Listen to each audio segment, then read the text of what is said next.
Halo semuanya, di video kali ini saya akan membahas materi tentang valuta asing atau yang lebih kita kenal dengan istilah falas.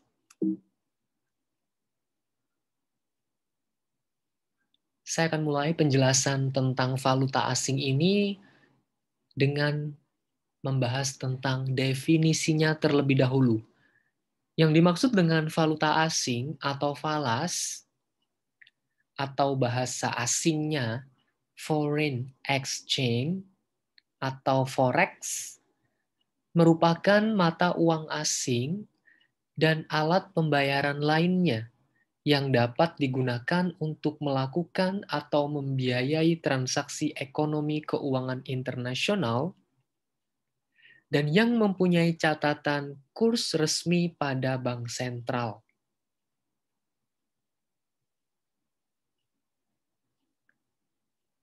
Di dalam membahas tentang valuta asing, kita juga mengenal dua istilah, yakni yang disebut dengan hard currency dan juga soft currency. Yang dimaksud dengan hard currency adalah mata uang yang sering digunakan sebagai alat pembayaran dan kesatuan hitung dalam transaksi ekonomi dan keuangan internasional, serta punya nilai yang relatif stabil dan kadang-kadang mengalami apresiasi. Contoh mata uang hard currency ini biasanya berasal dari negara industri maju. Misalnya negara Amerika Serikat ya. Mata uangnya dolar Amerika Serikat. Jepang, mata uangnya yen. Inggris dengan mata uang pound sterling. Australia dengan Australia dolarnya. Atau Swiss mungkin French Swiss. Itu contoh dari hard currency yang sering berasal dari negara-negara maju ya. Kemudian ada juga soft currency. Soft currency adalah mata uang lemah yang jarang digunakan sebagai alat pembayaran dan kesatuan hitung. Kenapa? Karena nilainya relatif tidak stabil dan sering mengalami depresiasi. Ya, mata uang untuk soft currency sendiri biasanya berasal dari negara-negara sedang berkembang ya. Misal Indonesia dengan mata uang rupiah, Filipina dengan mata uang peso, Thailand dengan mata uang baht, termasuk India ya dengan mata uang rupiah. Itu contoh dari soft currency.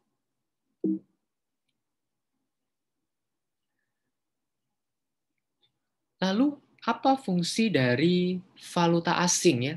Ada 4 fungsi dari falas, yakni yang pertama sebagai alat tukar internasional, seperti definisi di awal tadi ya, fungsinya sebagai alat tukar internasional. Kedua juga sebagai alat pembayaran internasional ya, alat pembayaran lintas negara. Kemudian bisa juga valuta asing itu digunakan atau berfungsi sebagai alat pengendali kurs. Dan fungsi yang terakhir adalah untuk memperlancar perdagangan internasional. Ini 4 fungsi dari valuta asing. Kemudian cadangan devisa. Total falas yang dimiliki pemerintah dan swasta pada suatu negara itu pada umumnya disebut sebagai cadangan devisa negara. Nilai falas itu bisa dilihat di neraca pembayaran internasional ya, atau NPI, atau balance of payment, BUP. Semakin banyak falas pada suatu negara, maka semakin besar kemampuan negara tersebut melakukan transaksi ekonomi dan keuangan internasional. Ya, jadi falas ini semakin banyak, dia akan menjadi ukuran kemampuan suatu negara dalam melakukan transaksi ekonomi dan keuangan internasional. Cadangan devisa ada yang disebut dengan cadangan devisa resmi atau official forex reserve, yakni cadangan devisa milik negara yang dikelola, diurus, dan ditata usahakan oleh bank sentral. Sedangkan cadangan devisa nasional atau country forex reserve ini adalah seluruh devisa yang dimiliki oleh perorangan, badan hukum, atau lembaga, terutama perbankan yang secara moneter merupakan kekayaan nasional ya, termasuk milik Bank Umum Nasional.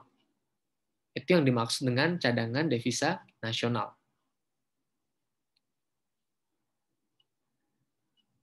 Lalu bicara tentang bursa atau pasar falas ya, itu merupakan suatu tempat atau wadah atau sistem di mana perusahaan, perorangan, dan bank dapat melakukan transaksi keuangan internasional dengan jalan melakukan pembelian atau permintaan, demand, dan penjualan atau penawaran atau supply atas valuta asing.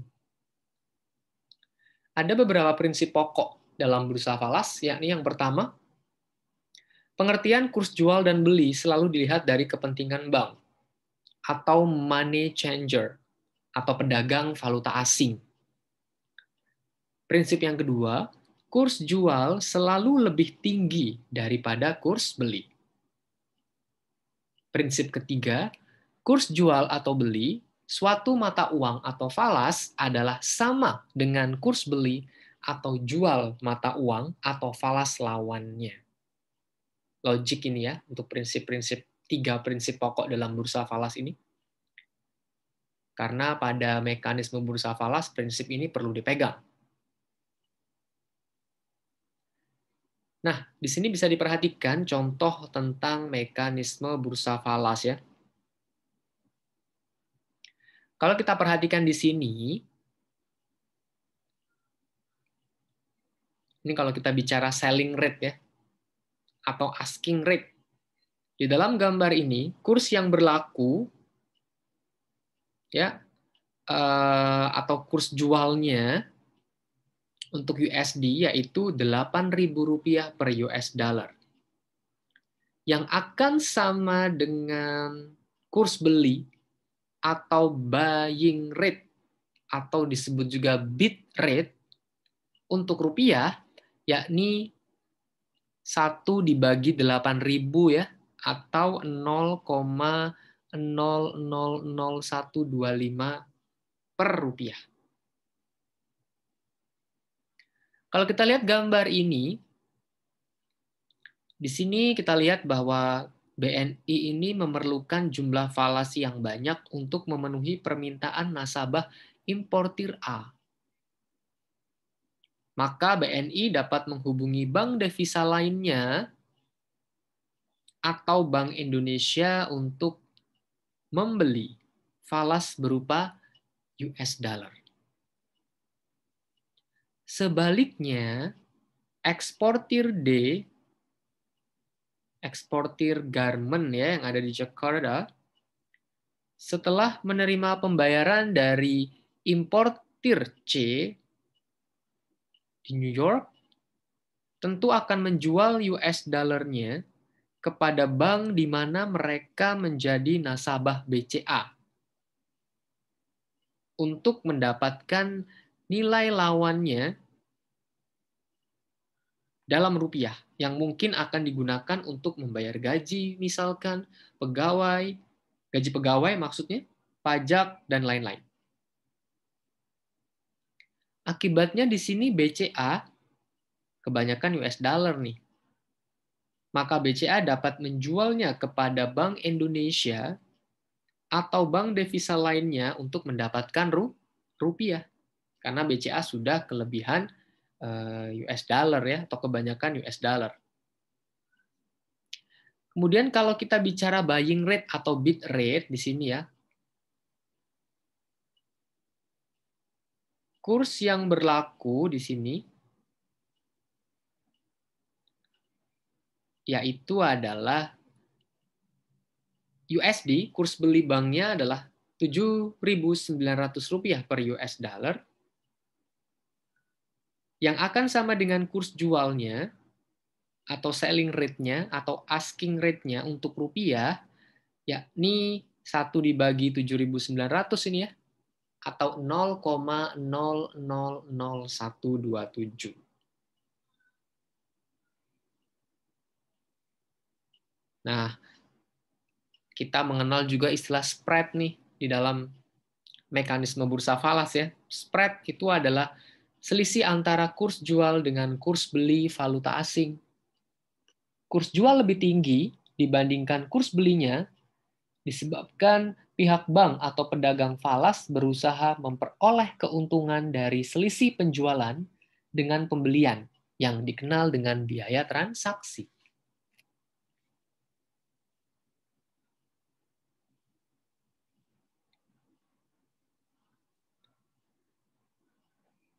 Oke, ada bank devisa. Ini adalah bank umum pemerintah dan atau swasta nasional yang ditetapkan atau diizinkan oleh pemerintah untuk menjual, membeli, dan menyimpan serta menyelenggarakan lalu lintas pembayaran internasional atau luar negeri ya.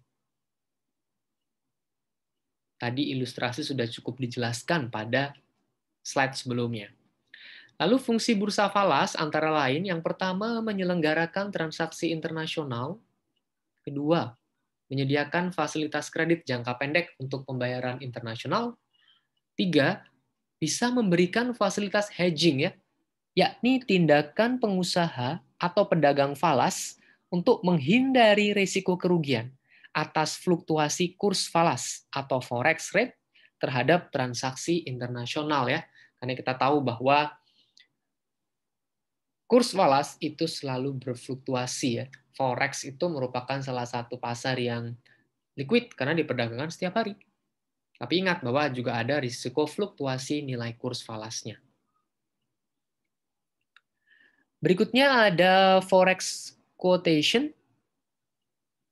Ini merupakan sistem penulisan yang menyatakan harga atau nilai suatu falas yang dinyatakan dalam falas lainnya, atau kurs.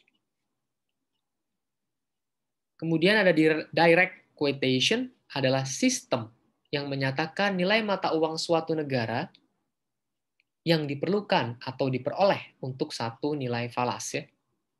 Penulisannya dilakukan dengan menempatkan nilai domestic currency di depan dan unit foreign currency di belakang. Lalu ada indirect quotation, adalah sistem yang menyatakan nilai mata uang falas, foreign currency, yang diperlukan atau diperoleh untuk satu unit domestic currency. Penulisannya dilakukan dengan menempatkan nilai foreign currency di depan dan unit currency di belakang ya. Di dalam indirect quotation, nilai foreign currency-nya ada di depan, sedangkan unit domestic currency-nya ditaruh di belakang. Contoh penulisan direct quotation dan indirect quotation. Ini pada di Jakarta ya. Pada posisi Senin 31 Juli 2004. Berikut direct quotation-nya. Rp8.000 per US dollar. Indirect quotation-nya 0,000125 US dollar per rupiah.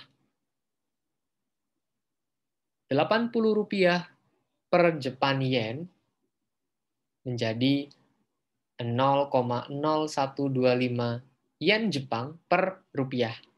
Ya. Dan ini juga yang lain ini. Ada mata uang yang lain bisa dilihat pada tabel ini.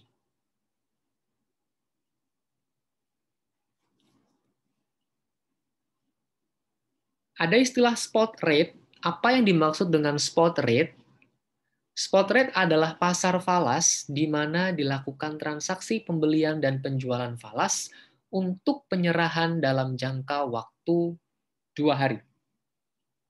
Berikut adalah daftar kurs falas tanggal 9 Agustus 2004 ya. versinya Bank Indonesia saat itu. Ini falas, ada USD ya, Euro, Japan Yen, dolar Singapura ya. Berikut kurs belinya atau buying rate atau bid rate-nya dari masing-masing falas. Kemudian ada kurs jualnya, disebut selling rate atau ask rate. Lalu ada kurs tengah. Nah, kurs tengah ini adalah kurs jual tambah kurs beli dibagi 2. Bisa diperhatikan nilai kurs tengah pada masing-masing falas di sini ya. Lalu ada spot cross rate atau kurs silang. Ini dihitung atas dasar kurs tengah yang berlaku.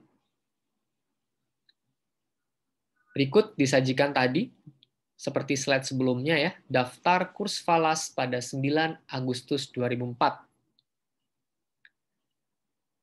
Berapakah spot cross rate yen Jepang terhadap US dollar? Ya, di sini bisa kita lakukan kurs silang nih dengan cara yen Jepang ke rupiah tinggal dikalikan rupiah ke US dollar ya. Kita lihat posisinya. Yen Jepang ke rupiah. Berarti 1 dibagi 83,02 untuk yen Jepang ya. Dikali 1 rupiah berapa USD sih?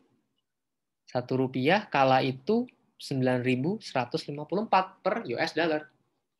Maka kita bisa lakukan nih.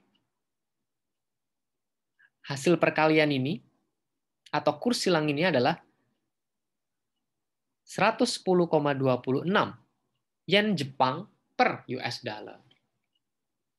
Ya, tadi dengan melakukan kurs silang nih, ada kurs silang antara yen Jepang terhadap rupiah atau rupiah terhadap US dollar. Berikutnya ada forward rate. Forward rate atau forward rate ya. Forward market itu adalah bursa falas di mana dilakukan transaksi penjualan dan pembelian falas dengan kurs forward.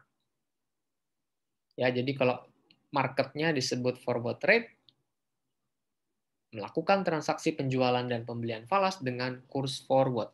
Kurs forward sendiri ini adalah kurs yang ditetapkan sekarang atau pada saat ini, tetapi diberlakukannya untuk masa akan datang ya, atau future period, antara lebih dari 2 kali 24 jam sampai dengan 1 tahun atau 12 bulan.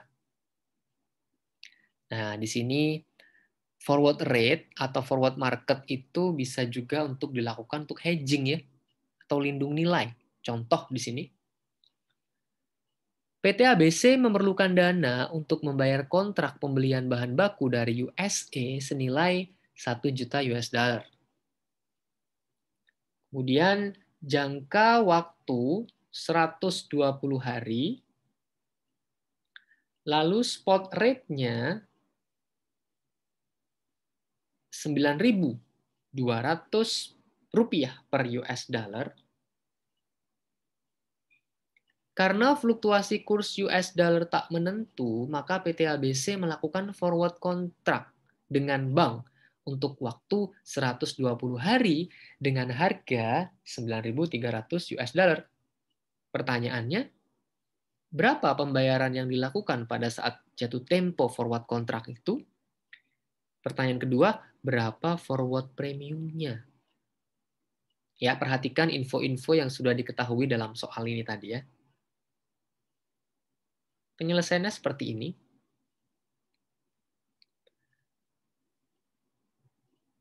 Pertanyaan pertama tadi adalah berapa pembayaran pada saat jatuh tempo? Maka mudah ya. Tadi pembelian bahan bakunya, kontrak pembelian bahan bakunya 1 juta US dollar.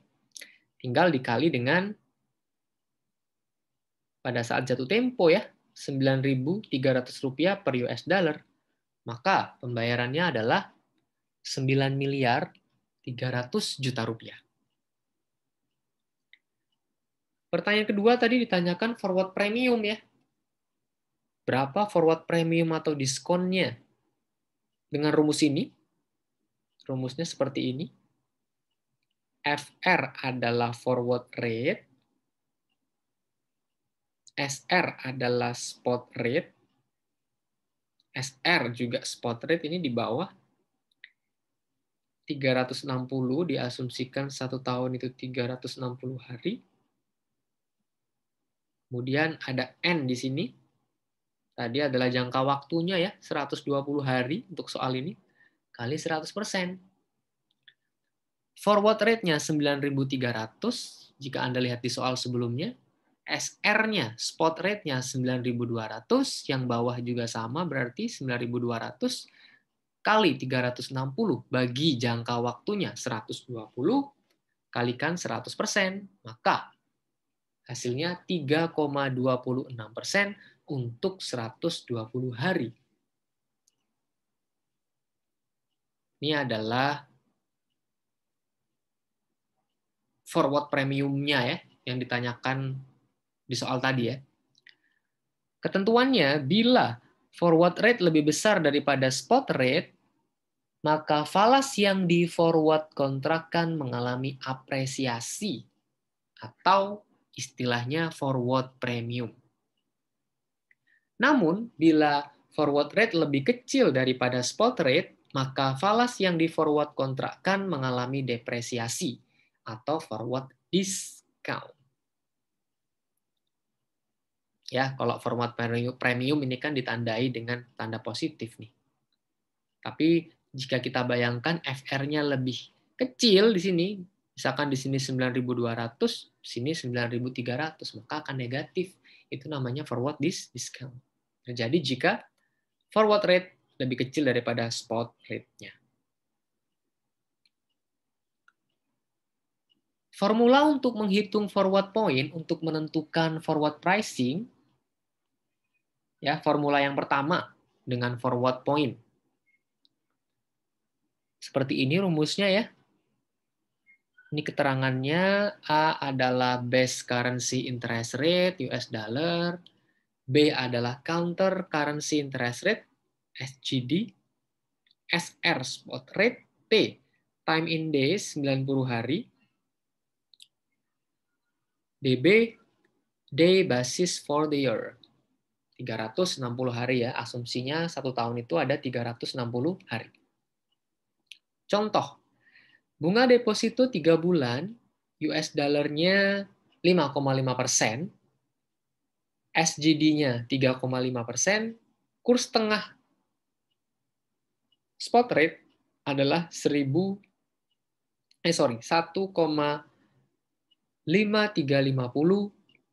dolar Singapura per US dollar. Maka forward point-nya dengan rumus yang tadi ya, B dikurangi A tadi di sini. B-nya adalah 3,5.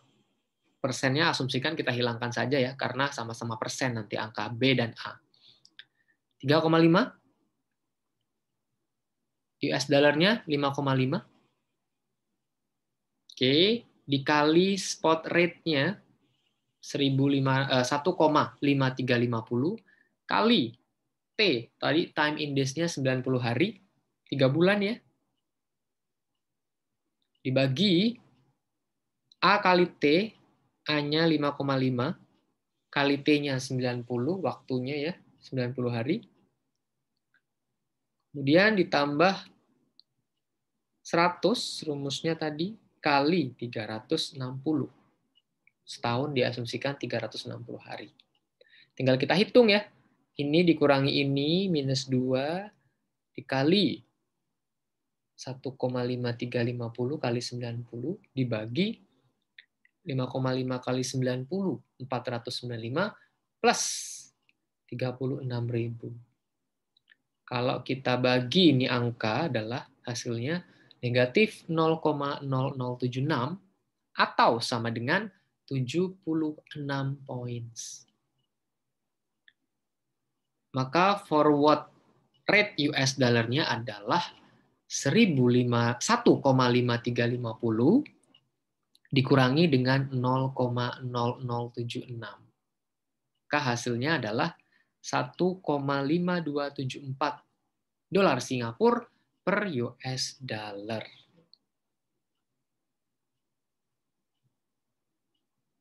Ini adalah forward rate-nya. Dengan formula yang kedua, dengan cara spot rate kali B minus A kali T dibagi 100 kali DB.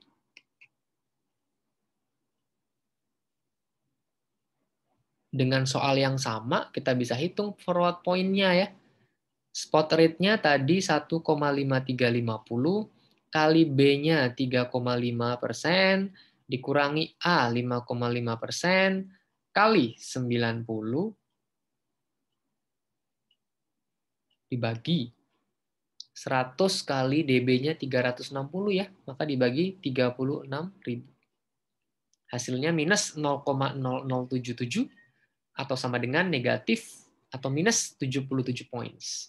Maka forward rate US dollar-nya adalah 1,5350 dikurangi 0,0077 ya, atau sama dengan 1,5273 dolar Singapura per US dollar.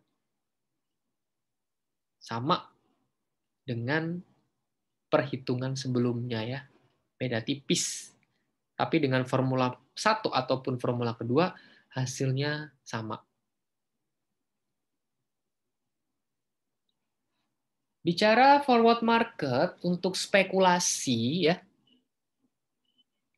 Misalkan contoh di sini, spot rate-nya adalah Rp9.000 per US dollar, lalu forward rate-nya adalah 90 hari sebesar Rp9.100 per US dollar. Kemudian disajikan future spot rate, FSR ya, dengan expected probability atau probabilitas yang diharapkan seperti tabel berikut ini ya. Jadi untuk nomor 1 sampai 4, FSR-nya di sini nilainya seperti ini. Dari 9.050, kedua 9.100, 9.150, hingga 9.200. Kemudian ini adalah probability-nya ya. Ini kalau kita jumlah wajib 100% ini. Berikut kemungkinan probabilitas yang diharapkan dari future spot rate-nya. Maka kita bisa hitung ya expected value future spot rate-nya. Dari 9.050 Anda kalikan dengan 10% ya, atau 0,1, maka 905. Kemudian 9.100 Anda kalikan dengan 20% atau 0,2, hasilnya 1.820. Begitu juga dengan ini, 9.150 Anda kalikan dengan 60%, hasilnya 5.490. Kemudian 9.200 Anda kalikan 10%, maka expected value-nya 920. Maka jika kita jumlahkan ini, harga FSR-nya adalah 9.135 rupiah. Kalau kita lihat dari total expected value FSR-nya. Nah, berdasarkan perhitungan tadi, spekulator itu bisa mengambil forward kontrak beli atau long position, yaitu kontrak beli dengan harga 9.100 rupiah per US dollar. Ya, jadi ambil forward kontrak beli.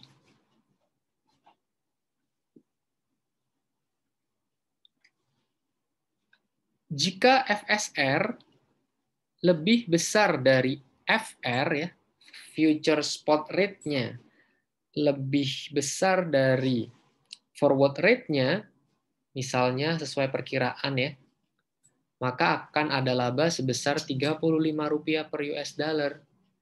Artinya beli pada saat rupiah 9.100 per US dollar dan jual pada posisi 9.135 rupiah per US dollar.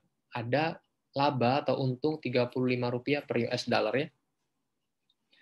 Lalu jika sebaliknya, jika future spot rate lebih kecil daripada forward rate, misalnya sebesar Rp9.050 per US dollar, maka akan terjadi kerugian sebesar Rp50 per US dollar ya.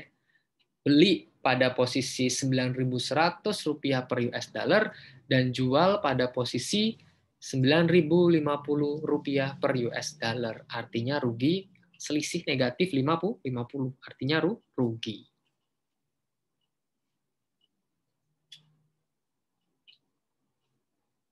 Yang berikutnya, masih pada forward market untuk spekulasi ya. Apabila diperkirakan FSR-nya lebih kecil dari FR, maka sebaiknya diambil short position atau kontrak jual. Contoh, spot rate-nya Rp9.000 per US dollar, forward rate-nya 90 hari adalah Rp9.100 per US dollar. Nah, kemudian di sini ada future spot rate-nya dengan expected probability seperti di tabel ini. Dengan cara yang sama ya, kita bisa menghitung expected value FSR dengan cara mengalihkan FSR dengan probability-nya. Oke, berikut hasilnya. Kalau ini kita jumlahkan, harga FSR-nya adalah 9.055.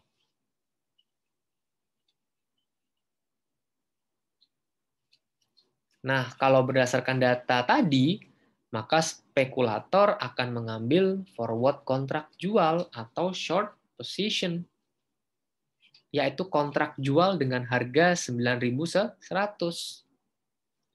Jika FR-nya lebih kecil daripada FSR, misal ya, sesuai perkiraan, maka akan ada laba sebesar Rp45 per US dollar.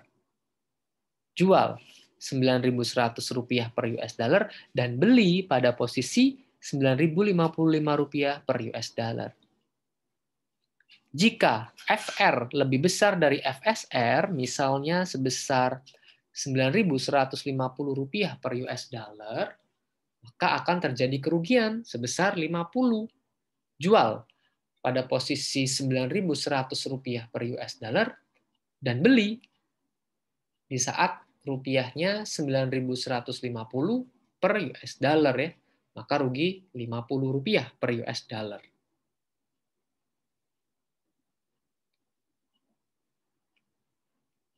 Demikian materi yang dapat saya sampaikan tentang valuta asing. Semoga materi ini bisa dipahami dengan baik. Sampai jumpa pada video-video berikutnya.